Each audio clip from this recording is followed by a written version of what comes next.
Quisiera comenzar hoy con una ilustración que conseguí por ahí.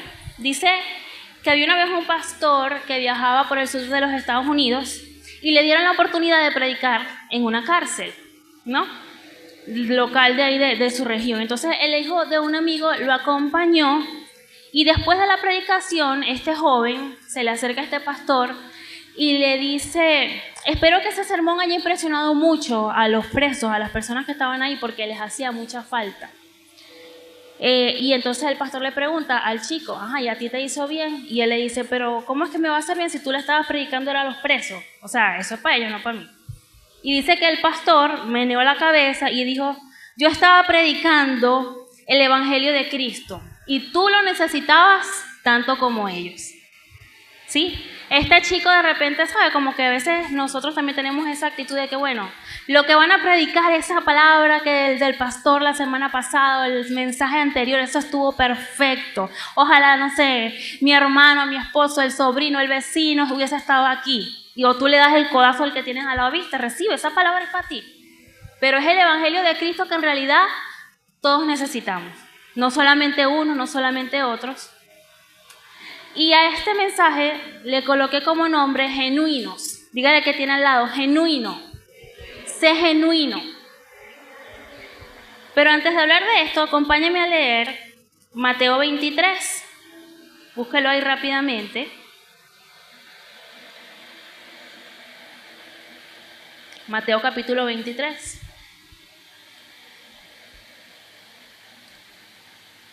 Se lo voy a leer en la versión Palabra de Dios para Todos. Dice así: después Jesús le dijo a la gente y a sus seguidores: los maestros de la ley y los fariseos tienen la autoridad de explicar la ley de Moisés. Así que hagan caso de todo lo que ellos dicen, pero no sigan su ejemplo, porque ellos no hacen lo que ellos mismos dicen. Ellos cargan a la gente con reglas estrictas y difíciles de cumplir. Los obligan a cumplirlas, pero ellos ni siquiera quieren mover un dedo para ayudarles a obedecer las reglas. Ellos hacen cosas buenas solo para figurar como más importantes que los demás. Llevan en la frente cajitas de cuero con porciones de las Escrituras. Hacen esas cajitas cada vez más grandes y agrandan también los flecos de sus mantos. Les gustan los lugares más importantes en las fiestas, buscan los lugares de honor en las sinagogas. También les gusta que la gente los salude con respeto en las plazas y que los llamen maestro. Pero ustedes no dejen que nadie los llame maestro. Ustedes solamente tienen un maestro y todos ustedes son iguales como hermanos y hermanas. Aquí en la tierra no le digan a nadie padre. Ustedes solo tienen un padre que está en el cielo. Tampoco dejen que les llamen líder, pues ustedes solamente tienen un líder, quien es el Mesías. El más importante entre ustedes será el que les sirva, porque el que se crea más que los demás será humillado, y el que se humille será hecho importante. Ahí habla, dice la palabra que son como los 7 ayes que Jesús le dice a los fariseos. Le dice: pobres de ustedes, maestros de la ley y fariseos, hipócritas. Ustedes le cierran las puertas del reino de Dios a la gente. Ni entran ustedes, ni dejan entrar a los que tratan de hacerlo. Pobres de ustedes, maestros de la ley y fariseos, hipócritas. Ustedes viajan por tierra y mar para convertir a alguno en fariseo, y cuando lo logran, lo vuelven peor que ustedes y más merecedor de ir al infierno que ustedes mismos. Pobre de ustedes, guías ciegos. Ustedes dicen: si alguien jura por el templo, no está obligado a mantener su juramento, pero si alguien jura por el oro que hay en el templo, entonces está obligado a cumplir el juramento. Ciegos, ¿qué es más importante, el oro del templo o el templo que hace sagrado el oro? Ustedes también dicen: si alguien jura por el altar, no tiene que cumplir su juramento, pero si jura por la ofrenda que está en el altar, entonces tiene que cumplirlo. Ciegos, ¿qué es más importante, la ofrenda que hay en el altar o el altar que hace que la ofrenda quede consagrada? De esta forma, si alguien jura por el altar, está jurando por él y por todo lo que hay en él. Si alguien jura por el templo, está jurando por él. En fin, vamos a irnos hasta el versículo 35. Como resultado, ustedes pagarán por la muerte de todos los justos del mundo que han sido asesinados, de los asesinatos de Abel hasta la voluntad de Dios. hasta el asesinato de Zacarías, hijo de Berequías. A Zacarías ustedes lo asesinaron entre el santuario del templo y el altar. Les digo la verdad, esta generación será castigada por todo esto. Y acompáñame a Mateo 9, versículos 9 al 13, dice: Jesús ya se iba cuando vio a un hombre llamado Mateo sentado en el lugar donde se pagan los impuestos. Jesús le dijo: sígueme. Entonces Mateo se levantó y lo siguió. Jesús estaba comiendo en la casa de Mateo y allí llegaron muchos cobradores de impuestos y pecadores. Todos comieron con Jesús y sus seguidores. Cuando los fariseos, ¿quiénes? Los fariseos vieron esto, empezaron a preguntar a los seguidores de Jesús: ¿cómo es que su maestro está comiendo con los cobradores de impuestos y pecadores? Jesús los oyó y les dijo: los sanos no necesitan médico, los enfermos sí. Así que vayan y averigüen lo que significan estas palabras. Yo no quiero sacrificios, sino que ustedes tengan compasión. Pues yo no he venido a invitar a los buenos a que me sigan, sino a los pecadores. Amén. Amén. ¿Quiénes eran los fariseos? Todos o la mayoría, tenemos idea de quiénes eran los fariseos porque lo hemos visto a lo largo de los evangelios, lo hemos visto en las películas de Jesús, ¿cierto? Los fariseos, el Señor Jesús los confrontó muy directamente en varias oportunidades a través de los evangelios. Y los conocemos que eran los religiosos de la época, una secta porque eran sectaristas, una secta religiosa del momento. Pero ¿dónde se originó esta secta? ¿Dónde se originó este grupo tan elitista? De repente, si lo podemos llamar así. Y habla que a lo largo del Antiguo Testamento sabemos que el pueblo de Israel desobedeció al Señor hasta que se cansó. Y dice que eso resultó en el exilio de Babilonia, y durante esta época, en el esfuerzo del pueblo por volverse en obediencia al Señor, los judíos enseñaron las Escrituras y preservaron el texto escrito a través de una ley y una tradición exegética muy grande que lo llamaron la ley oral. Entonces, dice que se cree que ellos fueron los primeros fariseos, como con ese celo de querer guardar la palabra del Señor, sus raíces, ¿no? Y dicen que ellos provenían de una secta llamada los aseideos, que era llamada los santos o piadosos, y ellos se preocupaban por preservar las tradiciones judías. Y de esta manera, dice, para el primer siglo, fueron ellos quienes se encargaron de enseñar tanto la ley escrita como la ley oral. Y asimismo, el término fariseo significa separados, como que, ¿sabes? Nosotros somos separados, los elegidos, algo así. Y no existe ninguna interpretación como que unificada que nos defina ese adjetivo de separado, pero se han propuesto algunos significados, y entre ellos están que estaban separados del pueblo, que por eso se hacían llamar separados, porque estaban separados del pueblo. Otro es que se separaban para estudiar la ley y volverse expertos en ella, y otro es que se separaban de las prácticas paganas. Pero sin embargo, en todo caso, en el Nuevo Testamento describe que los fariseos fueron un grupo religioso con esas tres características. ¿Por qué? Porque ellos se separaron de la vida cotidiana para servir a Dios y estudiar la ley, sí. Pero lo hacían con una actitud exclusiva, ¿sabe? Como que somos nosotros nada más, una actitud legalista, que eso los llevó a ejercer juicios, como lo hemos visto en la palabra, juicios despectivos en contra del pueblo, y que al final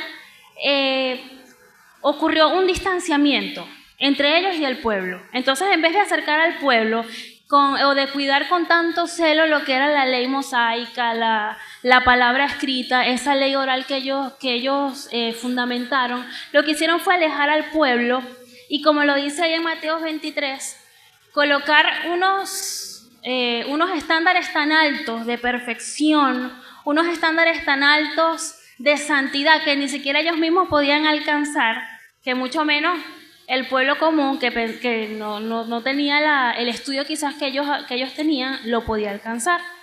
Entonces los fariseos al final terminaron ejerciendo control de la vida religiosa y política del momento. Ellos ¿saben? Hicieron del legalismo su Dios. Y es por eso que el Señor Jesucristo los confronta. Y aunque como el resto del pueblo, les decía ahorita, ellos tampoco podían cumplir la ley a cabalidad, promovían una imagen falsa de que sí lo hacían. Y era lo que el Señor Jesús confrontaba de ellos. Y esto lo llevó a ellos a tener corazones endurecidos hacia el prójimo y hacia Dios. Porque vea que el Señor Jesucristo vino y fueron ellos mismos los que lo crucificaron.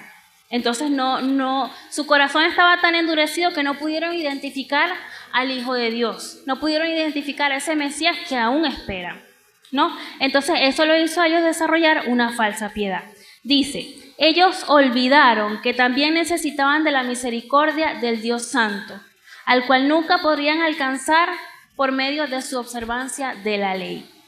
Amén.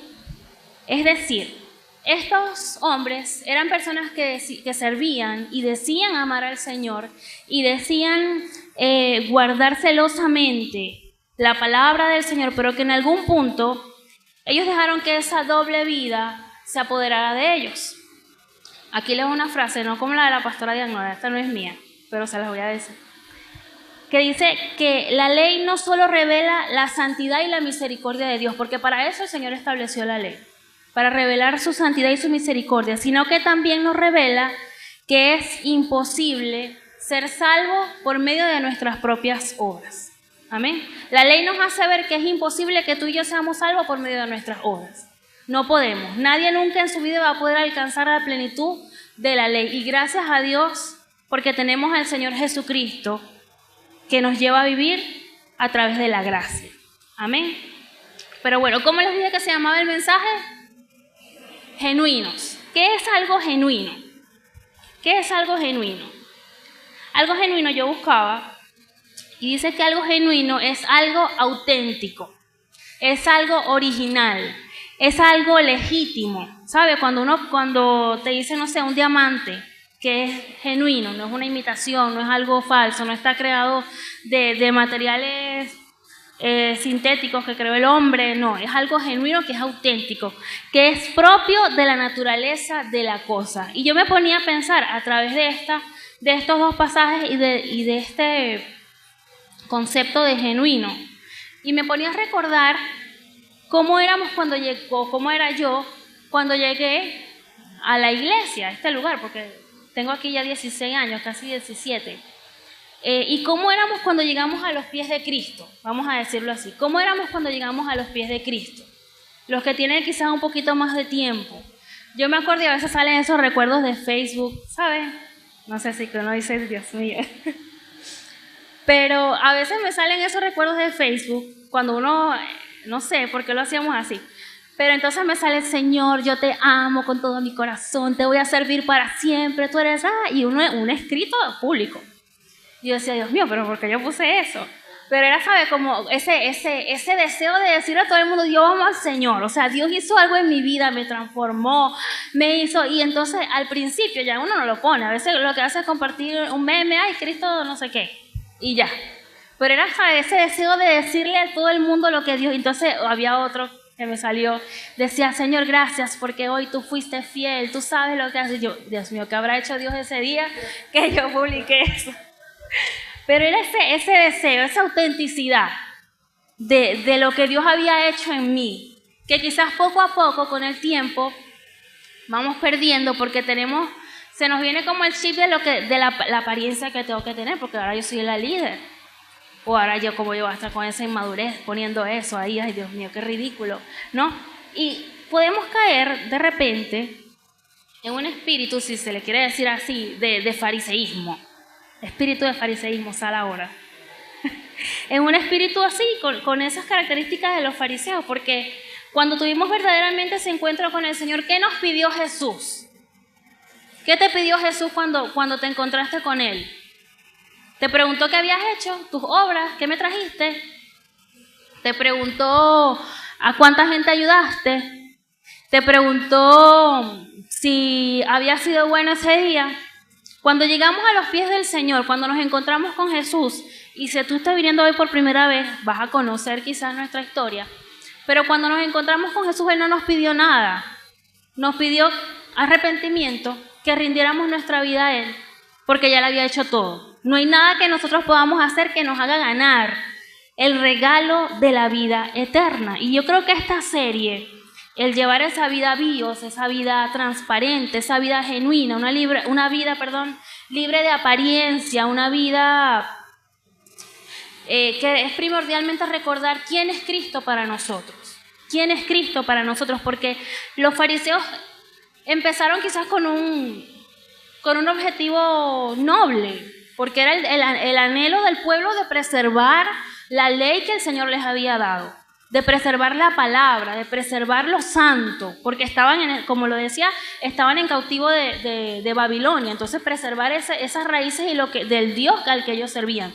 Pero en algún momento se desviaron y permitieron todas estas cosas que el Señor Jesús les confronta. Entonces, a través de las Escrituras, tú y yo encontramos que Jesús es alguien genuino. Él no aparentó. Él no aparentó con los fariseos. Bueno, no, porque ellos son los fariseos, yo no puedo, ¿cómo yo los voy a confrontar? Él sabía que él es el Hijo de Dios, tenía la autoridad, pero, y lo voy a decir más adelante, había un interés más allá de confrontar o de dejar en vergüenza a este grupo de personas, a este grupo de hombres. ¿Sí? Entonces, al Señor Jesús también le interesa que tú y yo seamos genuinos, porque el Señor a cada uno de nosotros nos dio una personalidad, ¿cierto? Nos dio una esencia, nos dio un testimonio. ¿Usted cree que todo lo que usted pasa es porque Dios la tiene agarrada con usted? Señora, ¿hasta cuándo? A veces mi esposo y yo le decimos, señora, ¿no?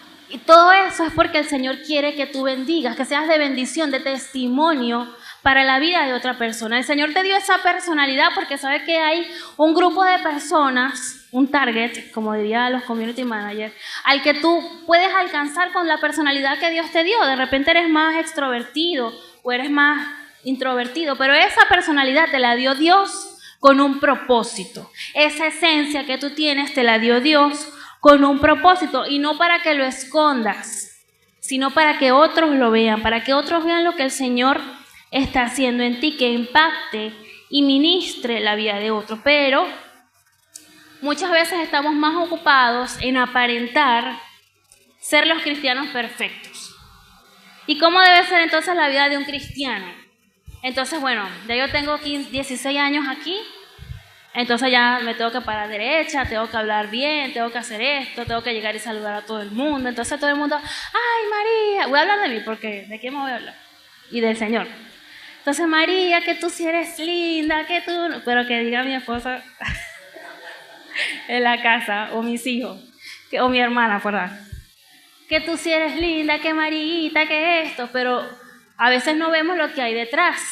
¿Sabe? Lo que hay detrás. Y entonces nos enfocamos muchas veces en aparentar o en vivir esa vida cristiana. Entonces, ¿cómo tiene que ser un cristiano? Bueno, una persona recta, una persona santa, una persona ejemplar. Pero entonces, ¿qué ejemplo voy a dar? Porque los fariseos daban ejemplo de cómo se supone que debíamos vivir, pero ni siquiera ellos mismos lo podían vivir. Entonces, ¿qué ejemplo estás dando? ¿Qué ejemplo damos nosotros? El ejemplo de lo que Cristo ha hecho, el ejemplo de lo que el Señor va transformando en nuestra vida. Entonces, en Mateo 9, lo que leíamos ahorita, el Señor dice, misericordia quiero y no sacrificio. Lo decía el pastor Emanuel ahorita también, en medio de la alabanza.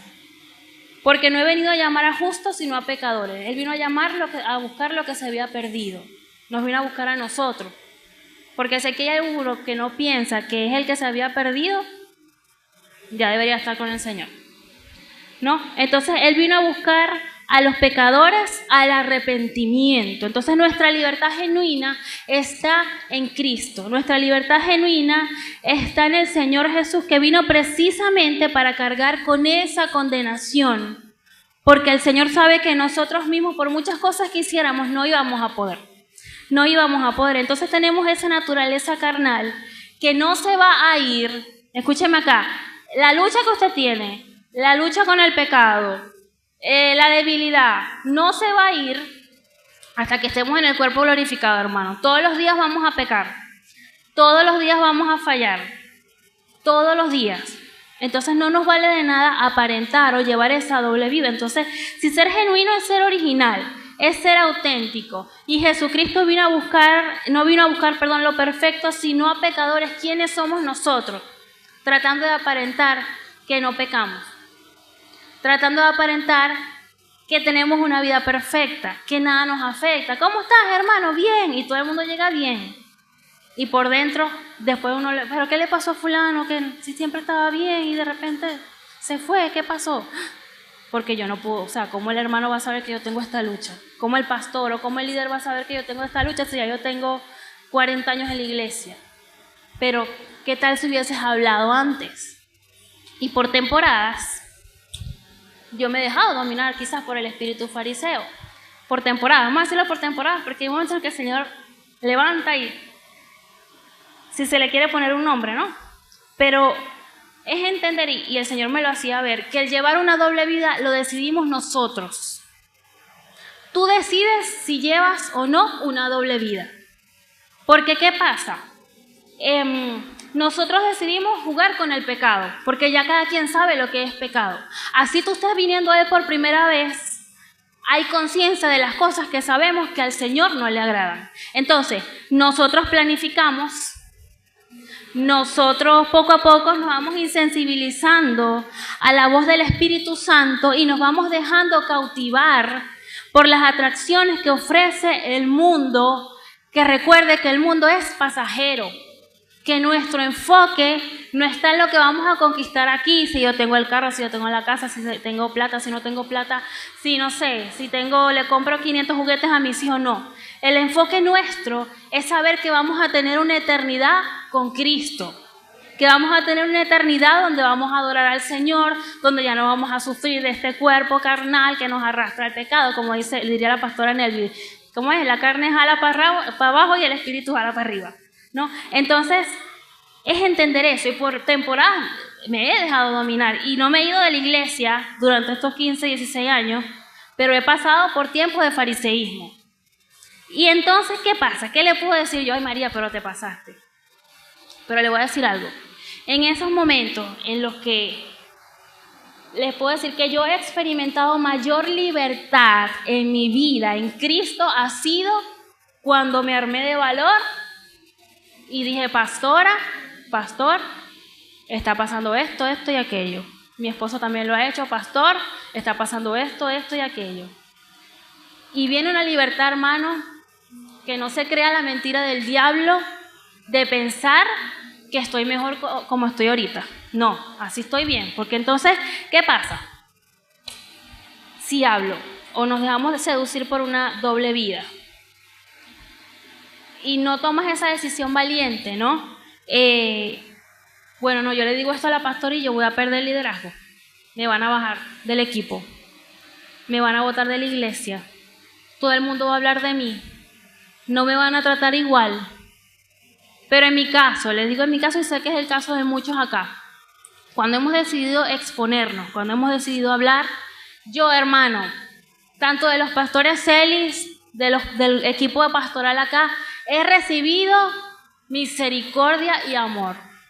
Mientras tú decidas tener un corazón enseñable, un corazón que se deje restaurar, un corazón que diga, Señor, yo te amo más que este pecado, que esta vida, que seguir siendo esclavo de esta debilidad a la que yo pienso que le puedo seguir echando tierrita, y venir aquí y levantar las manos el domingo, porque diga, lo colocaba por acá, ¿no? El fruto habla. Y entonces cuando tú ves, ay, pero fulanito está raro, y te viene acá y tú dices, ay, no, ¿cómo está todo fino? No, bien, pero la cara, el espíritu, porque no es la carne, es el espíritu que habla y que te hace ver, ay, cónchale, está como apagadito, o ya no está distinto. Pero quizás es revisar, Señor, ¿será que yo tengo algo que decir? ¿Será que hay algo en mi vida que tengo que revisar y dejar entonces que la gloria se la lleve de Cristo? Porque entonces caigo como el fariseo, quiero enseñar todo lo que... No, porque entonces no podemos hacer, entonces juzgo. Pero fulano, ¿viste cómo está? Que está, y entonces estamos peor nosotros. Entonces me convierto en un fariseo, empiezo a jugar, enseño la ley, cómo tiene que ser una persona. No, pero es que tú tienes que ser esto. Nos pasa mucho con los hijos. los papás, ojo, porque es que tú tienes que ser así, como tú vas a dar, y no nos vemos nosotros. El ejemplo de repente que ellos están siguiendo no es el del papá que ora 40 horas todos los días, sino que no te ven ni orando una vez al día, no te ven, no sé, te ven hablando mal de los pastores, te ven criticando, te ven que no te comprometes, entonces tú vienes y eres fariseo con tu hijo. Entonces, ¿pero por qué tú? ¿Qué tal? Pero entonces el fariseo soy yo. Amén. ¿Está recibiendo? ¿Para quién es esa palabra? Amén. Y ¿sabe qué pasa?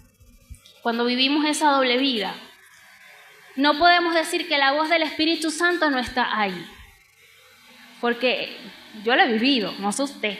Y los que conozco que hemos compartido testimonio también. Está ahí el dedo en la llaga, ¿sabe? Como que anda, habla, esto no está bien. Y viene entonces cuando teníamos antes las temporadas de santificación, ¿se acuerdan? Entonces viene la semana de santificación y siempre el enfoque es santifícate, habla, expon. Y no porque nosotros queramos saber cómo estás o decir, mira, yo sabía que estabas en pecado. No, en verdad no, porque eso nos carga. Díganle a los pastores.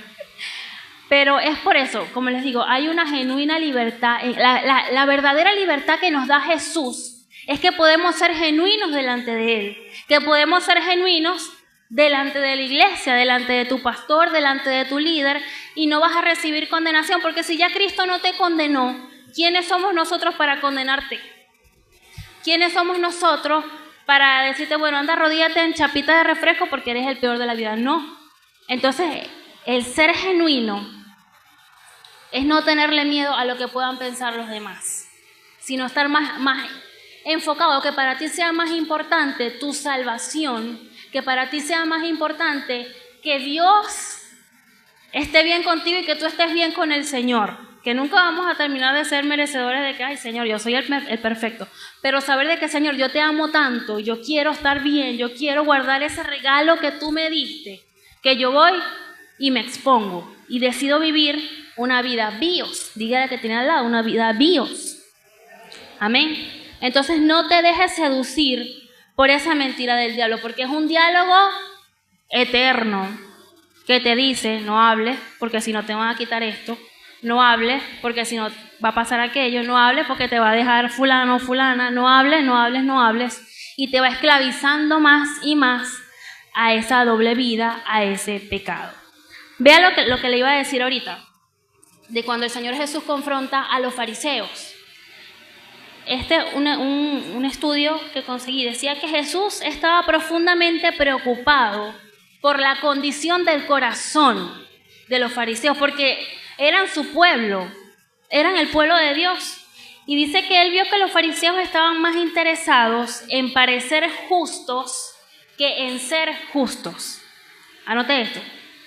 Estaban más interesados en parecer justos que en serlo. Y su enfoque en rituales, tradiciones externas, a menudo los llevaba a descuidar los asuntos más importantes de la ley, como la justicia, la misericordia y la fidelidad de Dios. Además, las reprensiones de Jesús eran una invitación al arrepentimiento. Aunque sus palabras eran duras, también eran un llamado a regresar al verdadero espíritu de la ley. Jesús deseaba que los fariseos reconocieran su necesidad de la gracia y misericordia de Dios. Sus reprensiones no eran meras condenas, sino oportunidades para la transformación. Oportunidades para la transformación. Entonces, hoy yo creo que el Señor nos está dando esa oportunidad para ser transformados. A lo largo de esta serie, Él nos está dando esa oportunidad de ser transformados. Entonces, ¿qué podemos hacer para ser genuinos? ¿Quiere 3 pasos? No le tengo 3 pasos, no le puedo dar 3 pasos efectivos para ser genuino, porque en realidad no los hay. Pero lo que a muchos nos ha funcionado, por decirlo acá, vamos a ver ahorita un pequeño extracto de la palabra, le decía ahorita, es hablar, que tú venzas ese bendito temor y tú hables, te llenes de valor, que tú te expongas, que tú te dejes guiar y obviamente un corazón arrepentido y que busque al Señor. Porque si tú estás aquí, ok, tienes una doble vida, quien quiera que sea, pero estamos aquí quiere decir que queremos buscar al Señor. Que aunque sea un pedazo de tu corazón, anhela agradar a Dios y ama al Señor. Entonces, es buscarlo, ¿no? David en el Salmo 32 lo expuso, sí, el versículo 3 al 5, vamos a leerlo, dice: mientras callé, se envejecieron mis huesos, en mi gemir todo el día. Porque de día y de noche se agravó sobre mí tu mano, se volvió mi verdor en sequedades de verano. Mi pecado te declaré y no encubrí mi iniquidad. Dije, confesaré mis transgresiones a Jehová, y vea lo que dice: y tú perdonaste la maldad de mi pecado. Esto fue David después que cometió el pecado de adulterio, de asesinato, de mentira, de todo lo que cometió por tener a Betsabé. El pecado de David fue expuesto porque el Señor lo expuso. No fue que David de un día para otro dijo: ay, yo voy a hablar y voy a decir. No, Dios lo dejó en vergüenza y hubo consecuencias. Pero dice el salmista que cuando él pudo confesar, él fue perdonado, porque dice que el Señor lo perdonó y lo restituyó. Pero mientras cayó, la aflicción vino sobre él. Dice: se envejecieron mis huesos, mi gemir todo el día. Yo me imagino esa tortura en la mente de David, que no podía más con la culpa, con el remordimiento, porque ahí no había arrepentimiento. Hasta luego que fue confrontado, hasta después que confesó, vino ese genuino arrepentimiento. Amén. Mi esposo me regaña mucho porque él dice que yo cuento todo. ¿Pero por qué tú dices todo siempre? ¿Por qué siempre? Pero vea, y yo se lo he dicho en oportunidades, cuando yo me he expuesto, yo he logrado blindarme.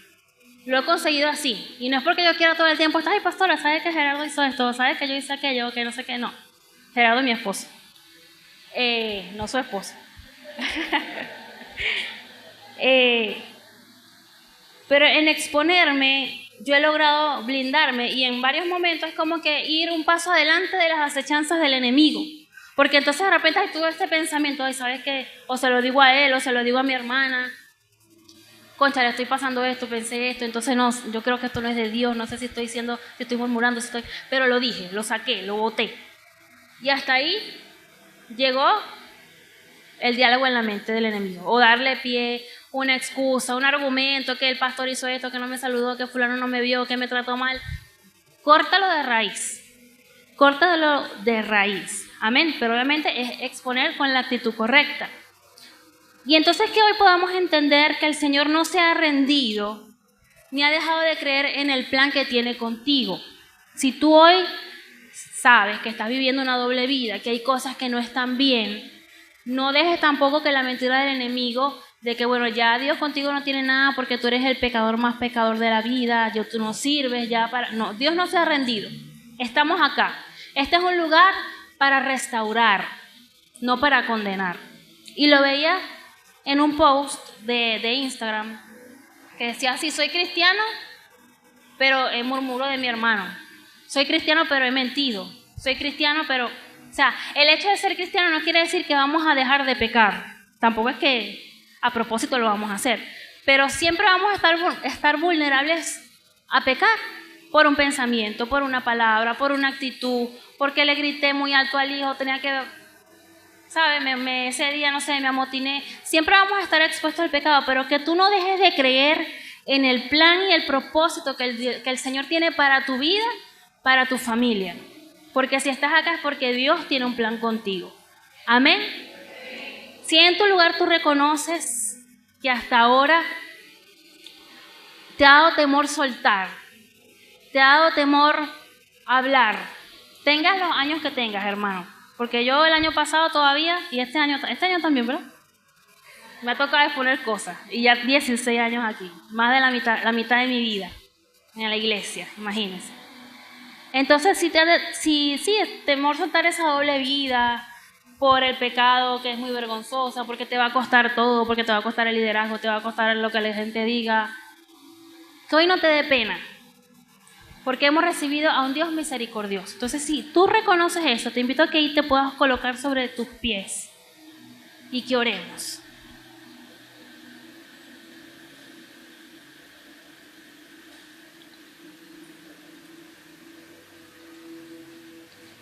que tú dejes de sentir, que tienes que ser una persona que se muestre sin debilidades. Yo soy el más santo porque mira que, no sé, bueno, María, que dice que ha tenido doble vida, y yo. Entonces que no dejes de mostrarte así como alguien que no tiene debilidades, porque hermano, todos las tenemos. Pero qué lindo poder disfrutar esa libertad que el Señor Jesucristo nos dice, que dice, yo no vine a buscar a los sanos, yo vine a buscar a los enfermos y llamarlos al arrepentimiento. Amén. Amén. Cierra ahí tus ojos. Y dile ahí, Señor, yo anhelo caminar en tu voluntad, porque tu palabra dice que tu voluntad para mí es buena, es agradable y es perfecta. Pero tu palabra también dice que tú viniste a buscar